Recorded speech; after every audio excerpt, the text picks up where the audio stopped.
Hello, today you'll be studying about routes of drug administration. So, route of drug administration basically means the path by which a drug will come in contact with our body and it will finally reach the site or desired action, okay, where it has to actually act. And the selection of route depends on various physical and chemical properties of the drug and also the situation, okay, based on which you'll be deciding the site of or administration route.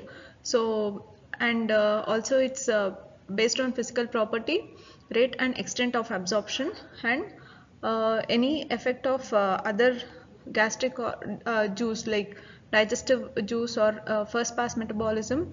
All these factor will affect the selection of route, and also condition, whether the patient is having any renal or liver problems, so that you have to maintain the accurate dose, okay. So in that condition, specific condition like CCF and all these, so you have to decide the appropriate route. And also condition whether the it is an emergency condition or routine condition. Emergency condition, we usually prefer IV or IM route because there the absorption rate and dose can be titrated. Routine, we usually give something which can be self-administrable and not dependent on someone like IM, where you will depend on some assistance. So those route of administration should be preferred. Moving on to various major routes of administration. So you have oral, that is enteral route. Oral means through mouth, and that will enter through the enteric system, that is intestine, and then get absorbed. Parenteral is something par. Par means away from the enteral system. So in that you have injections, which we'll be studying in detail. Various injections like IM, intramuscular, subcutaneous, all those you have. Inhalations, transdermal route and transmucosal route, okay. And then you have topical route for local application. In detail you'll be studying about all these in the further slides. So to begin with the first enteral system, that is oral route, here the drug is absorbed through the mouth or the enteric system into the blood circulation to reach the desired site of action, okay. So oral dosage forms include mainly the solid dosage forms, which include tablets, capsules or powders, okay. You would have seen many tablet or capsules. And liquid contains syrups for children, elixirs which and emulsions. So these things are oral dosage form in liquid form. And coming to the advantages of this oral dosage form, it is safe and convenient because you don't depend on, and it is easy to consume something through mouth, and it is an procedure where you don't need assistance, or and it is a non-invasive painless procedure. Taking a tablet by mouth will not harm you in any ways. And one important thing to be remembered is sterilization process is not required. That is, you don't have to maintain this drugs in an too much appropriate condition when compared to the injections and other route of administrations. Because of this, the tablets or this dosage forms are comparatively cheaper. So coming to the disadvantage of this route, the onset of action of the drug which is administered through the oral route is slow. Because of this reason you cannot give this drug through this, you cannot prefer this route for emergency condition, and in conditions where the patient cannot take the drug, and like nausea or vomiting, and in case of uncooperative unconscious patients in ICU, you cannot prefer this drug. And also drugs which cannot be palatable or also cannot be given through this route of administration. And absorption may be erratic because it depends if the patient is have few drugs have interactions with food, and also any malabsorption syndrome. All these will affect the absorption rate, and hence the absorption may be erratic, not possible. Some drugs will also be getting destroyed by the gastric juice, that is HCl. and they also undergo first pass metabolism in the liver before they reach the systemic circulation. So coming to the next major route of administration, that is parenteral. As I already told, par means beyond the enteral system, that is intestine, is what is called as parenteral route. And major advantage of this route is the absorption here is faster, okay, and this can also overcome the difficulties which we saw in the oral route, that is in nausea and vomiting. Also you can give this route, and these drugs will not provoke vomiting and nausea as we see with the oral route, and this can be preferred in unconscious and cooperative patient, and there is no interaction with food, digestive juice or liver in this route of administration. And coming to the disadvantages, the formulations are costlier because appropriate sterilization is required, okay, for these drugs. And since it is an invasive procedure, all those injection and all this, it is painful and they require assistance, and these procedures are risky because they will harm the neighboring tissues. Like when you give an intravenous injection, there is always a chance that you will harm an artery and nerve which is usually accompanying, so, and hematoma can occur. All these are few complications. Coming to the parenteral route, we have seen in the classification. So you have intradermal, subcutaneous, intramuscular, intravenous route. So these things are commonly used, that is why it is highlighted and you have to know. Intraperitoneal, intrathecal, intramedullary, intraarterial and intraarticular. These are the other parenteral route of administration. So this picture shows angulation and how the injections are administered, very commonly used injections. So this is the layer of the skin. So this is the epidermis. So this is the dermal layer, okay, and this is the subcutaneous layer of the skin, and this is the deep muscular layer, okay. So this is how you give an IV injection. So intravenous, as the name suggests, you have to administer the drug through veins, right? So in the skin, all the three layers, that is dermis, epidermis and subcutaneous, are less vascular, and the vessels are mainly present in the muscles, okay. So the angulation here is 15 to 30 degree and you have to inject into the vein. And then coming to the commonly used subcutaneous route, so as the name suggests, it is into the subcutaneous layer of the skin, so which is here. This is the subcutaneous layer of the skin, and the angulation is 45 degrees. Usually we will pinch the skin with the left hand, and with the right hand the injection is given at 45 degree angle. And then moving on to the intramuscular injection, that is direct. You have to just prick 90 degrees to reach the deep muscular layer of the skin, 90 degrees. So this is the angulation, subcutaneous 45, intramuscular 90. These two are very important. So we will see the individual route in detail. So to begin with the intradermal route, so this is how you give an intradermal injection. So as the name suggests, it is into the dermal layer of the skin, it is just beneath the skin, so very little you have to just inject the needle. So this is most commonly preferred to give vaccines, okay, and also to test any allergens, any allergic test, like in case of asthma and patient with allergy, to do patch test, where different allergens are injected with very little dose, so that the you can find out the allergen and you can tell the patient to avoid such drugs or food things, so that they can prevent allergy. So this is mainly given for this route is mainly preferred for vaccination, because very little dose can be administered and it will produce a good immunogenic response. Disadvantage of this route is that self-administration is not possible, okay. It is painful as it is an injection. Absorption is very slower, and you cannot administer large dose of drug. And drugs which are given through this route is to do diagnostic purpose and preventive. Preventive is through vaccination, that is BCG vaccine is the one which is given through this route.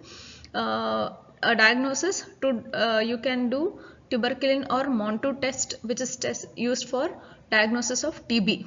Okay, and also any allergic test, that is the patch test, which is used for in allergic conditions.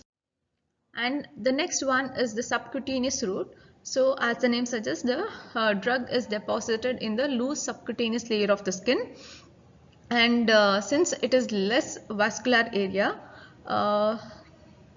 absorption is slower than IM, and self injection is possible. Okay, this is one thing which is very important. This type of injection can be administered by themselves. So, and most commonly given injection through this route is insulin. Okay, so very important to be remembered. And disadvantage of this route is you can only give a small amount of drug. Okay, small amount of drug can be given, and irritation can occur when you administer the drug. Irritant drugs cannot be given through this route, because it can cause sloughing and necrosis of that particular area where you have injected. And there are few newer advances in subcutaneous route, that is Dermojet. Okay, Dermojet is a newer type of subcutaneous newer advant in the route of administration, where the drugs are delivered at a high velocity through the dermal layer of the skin using a gun. Okay, advantage of this is it is painless, and this is suitable to give vaccines. Similarly, we have something called as pellet implantation. So here the drugs are packed in the form of a pellet, and it is deposited in the subcutaneous layer of the skin. What is the advantages? And this can be left for few weeks or months, so that a constant plasma concentration of the drug can be provided. From that pellet, the drugs will be slowly released, and it will help to maintain the plasma concentration. Examples of drugs which are given through this route is deoxycatecholamines, which is a catecholamine precursor used in case of Cushing syndrome. These are lifelong treating conditions. And testosterone, this can also be given through pellet implantation. Celistic implantation is similar to pellet implantation, but the dosage form here, or the drug is packed in a celistic tube. Okay, and this is also implanted similarly, similar to pellet implantation in case of subcutaneous tissue. Here also the drugs will be released over a month to produce constant plasma concentration. Examples of drugs which are administered through this route is hormones and contraceptives. Okay, one thing to be remembered here is after the desired action is over, the non-biodegradable substance, that is the celistic button, it should be removed by using through a procedure. So that should be remembered. It is a non-biodegradable implant, and it should be removed after the desired duration of action. So moving on to the next, that is intramuscular injections. So intramuscular, as the name suggests, it is into the muscle. Large skeletal muscles are usually chosen, okay, for this injections. Most common site is upper outer quadrant of gluteus maximus, as we all know. So gluteus maximus is the most common preferred site. In the hands, it is into the insertion of deltoid and triceps. These are the common muscles which are used. In infants, we have one more muscle, that is the anterior lateral aspect of the thigh. So in the middle third region, we will usually give IM injection, mostly vaccines. So DPT vaccine is the one which is most commonly given through anterior lateral aspect of thigh. Advantage of IM injection is that the absorption is rapid, okay, when compared to oral or subcutaneous injection. And because rapid absorption, onset of action is also very quick. Mild irritant, oily preparation, colloids, soluble substances, suspensions, all these can be administered through this route. That is why oily preparations can cause little pain. Other things can also be administered through this route. That is the advantage of this route. And disadvantage is the volume in this route is limited. For example, the maximum volume you can inject at one time is one time at one site. Okay, like in one gluteus muscle, if you are giving one injection, 2.5 ml is the maximum dose you can give. On likewise on the other gluteus you can give 2.5 ml. So this is the maximum dose for gluteus maximus. And it can also cause irritation, abscess formation if not administered properly, and tissue damage, like when you inject you can injure the nerve or even artery. That is why always when you inject an injection, once you prick, it is always advisable to pull back the plunger so that you are not into artery. So all those precautionary measures should be taken. And IM injections are painful. So these are the disadvantages of IM injections.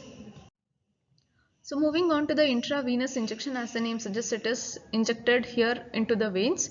So the injections can be given as a bolus injection in few seconds, or it can be an infusion over minutes to hours. Okay, this is the fluid, how it is connected, and this is infusion, okay, given for long time. And bolus injection, just you have to just inject and given bolus injection. So advantage of intravenous route is, it is very important. The bioavailability with intravenous route is 100%. Okay, very important. It is the one which is having highest bioavailability. So you can use it for emergency condition. Okay, and irritant drugs which cannot be given through other route can also be administered through this route, but you have to make sure that there is no other complications like thrombophlebitis. And you can also give large volume of drugs through infusion, and since the bioavailability is 100%, you can also titrate the dose. How much you have given, all that can be titrated in emergency condition. Disadvantage of this route is that you have to maintain strict aseptic precautions, otherwise it can lead to infections. Okay, so aseptic precaution is required. This is the reason this route of administration is costlier, and it is very painful and risky procedure, because there might be chances that you will damage any arteries or veins. So that is why you have to have good precautions. And there can be complications like thromboembolism with inappropriate intravenous technique when you are just pushing air. Okay, so all these are the precautions which you have to be taken. Thromboembolism can occur, thrombophlebitis, all these are complications.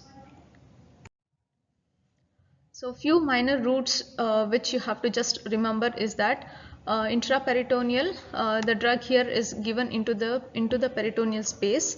Okay, why we choose this route is because it has larger surface area, so it will help in rapid absorption of drug. Okay, here also you have to maintain aseptic precaution, and it is a painful procedure. Risk is that there can be adhesion and infections in the peritoneal cavity, which can even spread to the abdominal organs like colon. So you have to take major precautions. It is not commonly used, and it was previously used to give anti-rabies vaccine.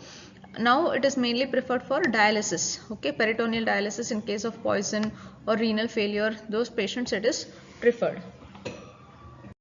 Or in case of ascitic fluid tapping, there also we prefer peritoneal route.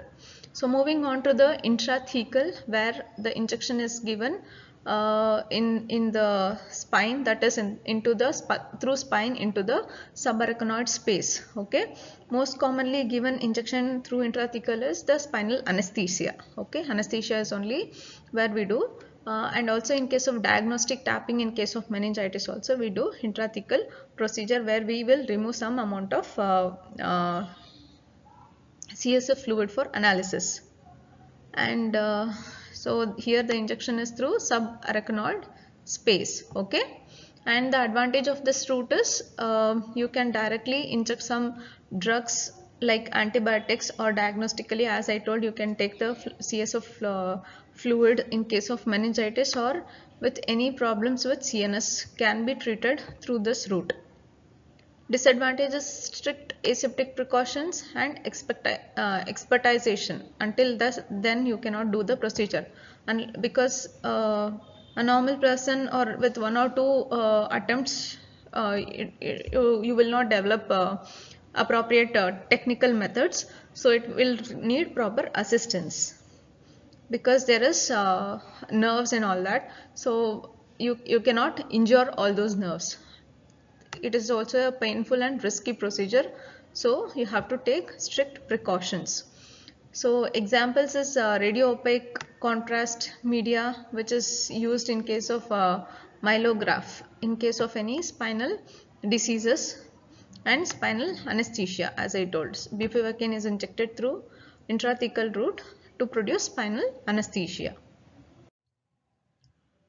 Next, moving on to intramedullary, means into the medullary space of bone. Okay, most common bone which is preferred is tibia or sternal bone. Okay, this is most commonly preferred bone. Why we choose this is mainly for bone marrow transplant. This is where we usually use this. Okay, bone marrow transplant. The reason being, this route will produce fast onset of action, since major vascular spaces of bone will directly end up in or directly communicate with large bones, so it will produce faster action. The procedure is actually risky, painful, and you also need a strict aseptic precautions. So these are few disadvantages with case of medullary administration. So in this picture you can see, so this is skin layers, muscle, and then bone. This is the medullary cavity. So this area, medullary cavity, and the injection is mainly here given through the medullary space. So moving on, intra-arterial. So as the name suggests, it is into the desired artery. Okay. So advantage or positive point is that it will produce greater concentration at the desired site, and this also requires good experience and aseptic precautions, very important. There is no diagnostic, this is mainly used for diagnostic purpose, mainly angiography, all coronary or cerebral, all those angiographies is where we mainly prefer like this to see any clots or any conditions, any diseases, so we usually prefer.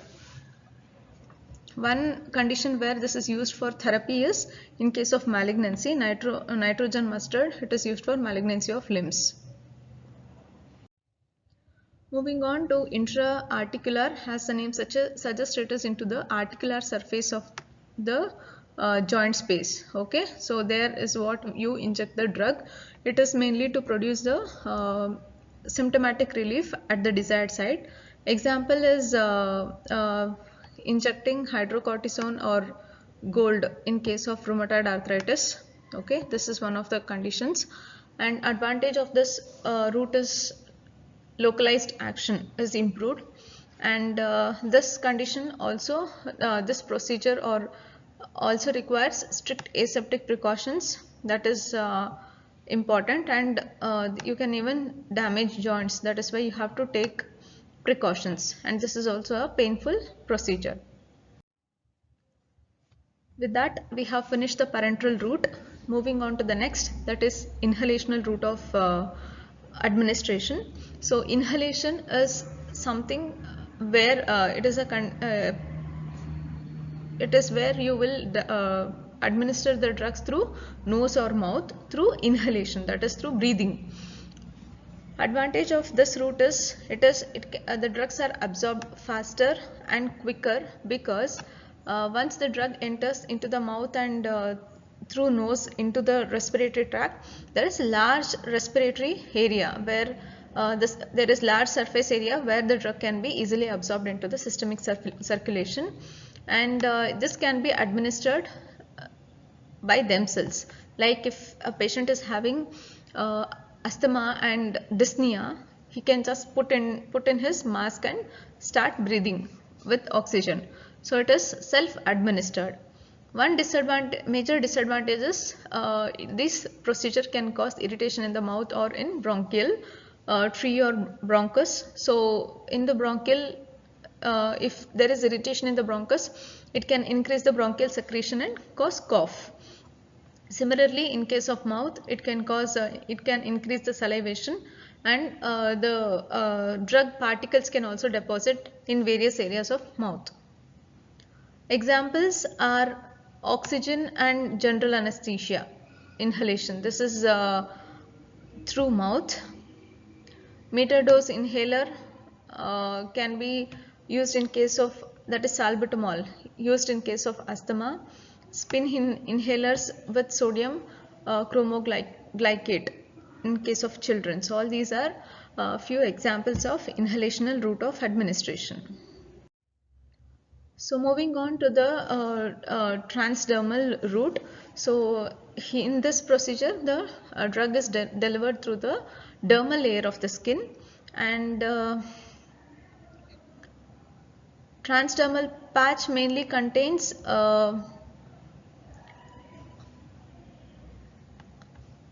the drugs in a patch-like substance, which you will see in the later slides, and it is the patch is put on the desired area so that to produce faster site-specific action. So advantage of this route is that there will be sustained release of drugs over several hours or days. Okay, transdermal patch. Disadvantages: the patch can cause irritation after some time of application. So few examples we have, that is scopolamine, which is used for motion sickness. This is a scopolamine patch, and this is a nitroglycerin patch which is used in case of angina, NTG. So this is also an important diagram which is showing different layers of transdermal delivery system. So see, this is the backing film, first one. This yellow is the drug reservoir. From this drug reservoir, the drug is released through a drug releasing membrane, okay, through which it will enter into the dermal layer of the skin. So this is a contact adhesive layer, and this is the dermal layer. Drugs will enter into the skin. So this is very important, different layers. There are few different routes of transdermal. Inunction means the drug here is applied on the skin by rubbing. Okay, inunction, that is rubbing for systemic absorption. Ionotophoresis, a galvanic current is used here to improve the penetration of the skin through the skin. Example for this is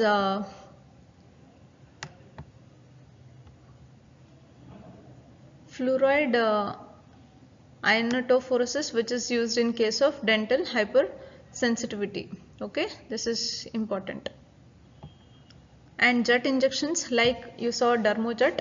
So a forced jet is used to deliver the drug into the dermal layer through a gun-like substance.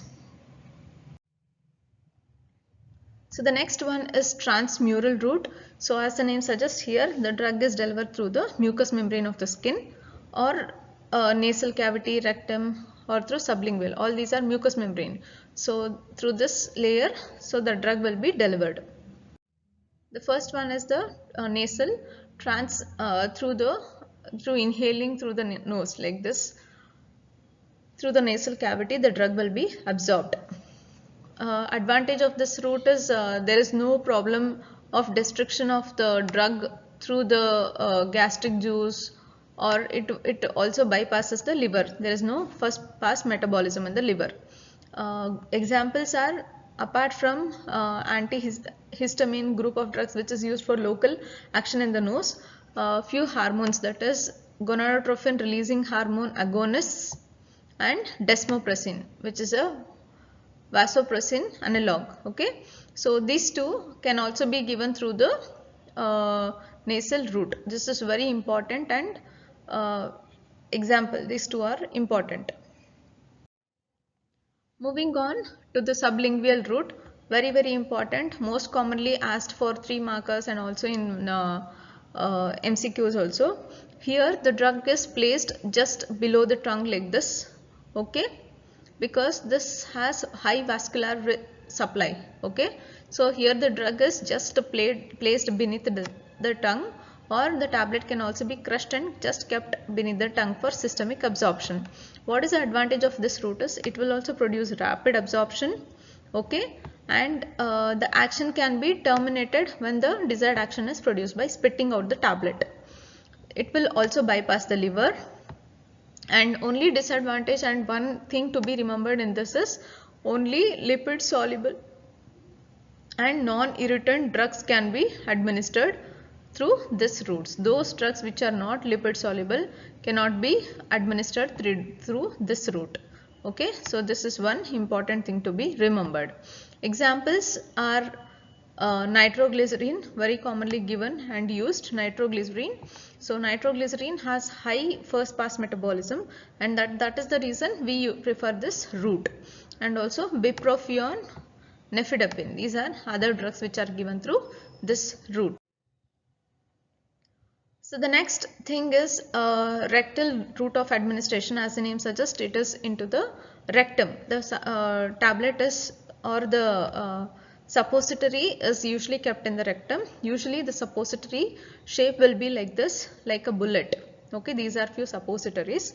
So the advantage of this route is this route can be preferred in vomiting and unconscious patients, and this is the preferred route of administration in case of febrile convulsions in children. Disadvantages, as it is a rectal route, so drugs which will cause rectal irritation should be avoided. It is an inconvenient and embarrassing procedure, and the absorption cannot be predicted. 50% of drug is bypassed by liver, and examples are suppositories. These are the suppositories. Retention enema, which we do in case of all the patients who are undergoing surgeries to evacuate the colon. And paracetamol suppository, I said, this is used in case of febrile convulsions in kids, and bisacodyl in case of severe constipation. So various topical route of administration. So usually here the drugs are administered over the skin for local application, also on the mucosal surface like nose, ears, okay, anal canal, vagina. Something which is kept in the vagina is called as pessary or dog, okay. So something which is through the vagina, pessary. Something which is used topically in the urethral through urethra is called as urethral bogey, okay. Through the rectum it is suppositories. Please remember this name. So it is usually asked as an MCQ. And the dosage form here would be a lotion, lozenges through in the throat, ointment or cream, okay. Eyes, you would have seen eyes ointment. No, even in the nose you have an ointment, ear you have an ointment, creams both you have, and even through into the vagina, all this we'll be using ointment, gels, and nasal spray, tablets. All these are various dosage forms. Few slides I have also mentioned few newer drug delivery systems. The important thing is for important thing why they have developed newer type of drug delivery system is to improve drug targeting to the specific site and to prevent its absorption at other sites, providing side effects, right. So this will improve drug delivery to the specific site and reduce the side effects and improve the patient compliance, and also prolong the duration of action at the desired site. So there are few examples. Examples are mentioned in detail in further slides. So first thing is oxycytes. Oxycytes are substances which are kept in the eye, okay. They will be like this, like a thin elastic button, okay, and this is being kept like this for slow and sustained release of drug, and the process is through diffusion. Okay, so this is a pilocarpine ocicert which is used in glaucoma. This is also one of the specific drug delivery system. And the next one is progestastat, which is an intrauterine contraceptive device used to prevent conception, and this will work for 1 year. Okay, and that is, it will deliver progesterone constantly at a specific rate for a period of 1 year. Next one or next concept is prodrugs. Prodrugs are those substances, they are inactive substance or inactive form of drug which will get metabolized in the body to become active. Okay, so they are inactive forms of drug which will become activated in the body through metabolism or through biotransformation. Okay, very important. This question is usually asked as a 3 marker and also in MCQs, very important. What is the importance of prodrug? Since it is an inactive form, its bioavailability will decrease once it is getting converted in as an active form in the body. How it is? By preventing its degradation through the process of absorption. So they will increase the bioavailability, through which it will prolong the duration of action, and they will also improve the tolerability by decreasing the side effects, and they also improve drug targeting to the specific site, and they provide appropriate stability to the drug. Okay, that is, they will not be destroyed by any gastric juice or any other substances through the process of absorption. Examples are levodopa, which is a dopamine precursor used in Parkinsonism. So levodopa is resistant to the decarboxylase enzyme, which was destroying dopamine in the peripheral area, and it is can easily pass through the blood-brain barrier and provide appropriate concentration in the basal ganglion to treat Parkinson's.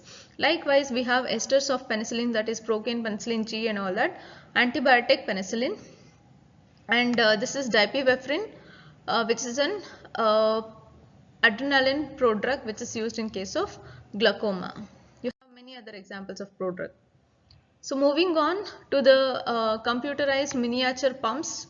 Okay, this is a newer devices which will deliver the drug as programmed.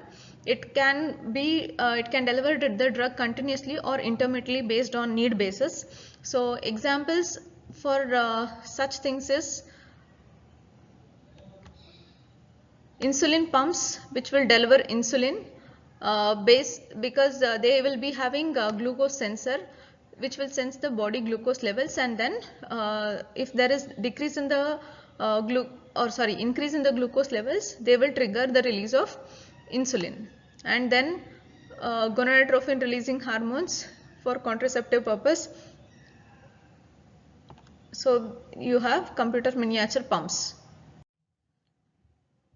The next newer drug delivery system is the monoclonal antibodies. So these antibodies are obtained from hybridoma technology, okay, from single or multiple clones of cells. Okay, so trastuzumab is an monoclonal antibody which will bind to human epithelial growth factor 2 protein receptor, and this is mainly used for breast cancer. They will prevent proliferation, improve the regression of cancerous cell, and prevent metastasis.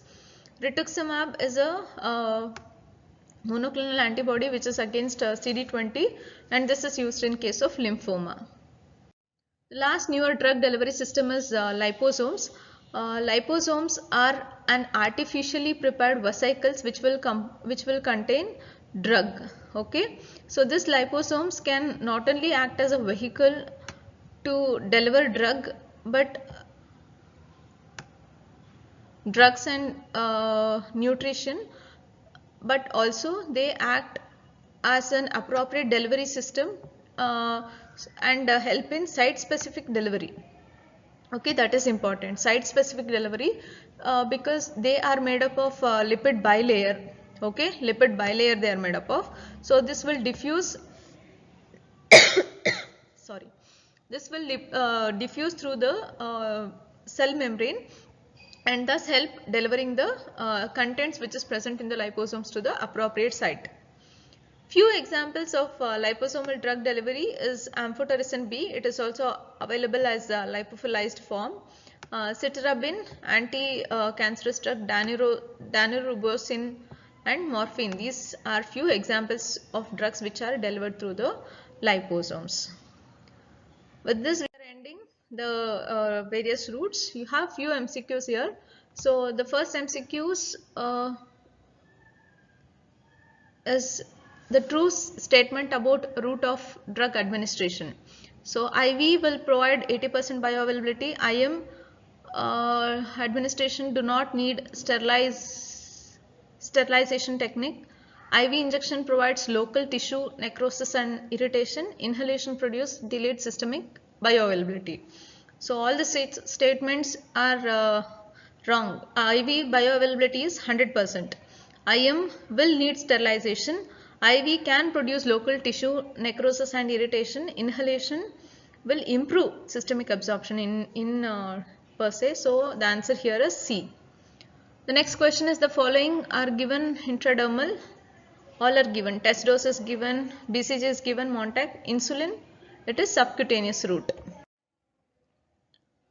And which of the following is true?